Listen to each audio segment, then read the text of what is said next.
Hi friends, welcome to Naveena cooking channel. Friends, ఈరోజు మన channel అయితే టమాటా చారు అయితే చేద్దాం అనుకున్నాను. ఇంట్లో అయితే టమాటాలు అయిపోయింది ఫ్రెండ్స్. ఏం చేయాలో అర్థం కాలేదు. మన ఇంట్లో అయితే టమాటా కచ్చప్ ఉంది. టమాటా కచ్చప్ అయితే 2 స్పూన్లు అయితే తీసుకుని దాంట్లో అయితే వాటర్ అయితే పోసుకుని బాగా మిక్స్ చేసుకోవాలి. వాటర్ పోసుకుని మిక్స్ చేసుకున్న తర్వాత దాంట్లో కొంచెం ఉప్పు, ఇంకొంచెం కారం అయితే వేసుకోవాలి. వేసుకుని అయితే బాగా మిక్స్ చేసుకోవాలి. మిక్స్ చేసుకుని అయితే దీన్ని అయితే తాలింపు అయితే వేసుకుని మరగనిచ్చుకోవాలి. మా బావ అయితే అన్నం తినడానికి అయితే వచ్చాడు ఫ్రెండ్స్. ఏం కర్రీ చేసావు అని అడిగితే, నువ్వేగా బావ టమాటా చారు చేయమన్నావు, అందుకని కోసం టమాటా చారు చేశానని చెప్పాను. ఇంట్లో టమాటాలు లేవు కదా, టమాటా చారు ఎలా చేసావని అయితే మా బావ అడిగాడు.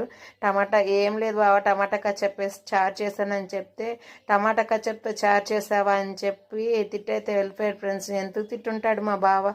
మేబీ టమాటా కచ్చప్ తక్కువైందని తిట్టుంటాడు ఫ్రెండ్స్. మీకు గనక తెలిస్తే కామెంట్ అయితే చేసేయండి. ఫస్ట్ టైం కనుక మన ఛానల్ చూస్తున్నట్టయితే ప్లీజ్ సబ్స్క్రైబ్ చేసుకోండి ఫ్రెండ్స్. బాయ్ ఫ్రెండ్స్, ఉంటాను.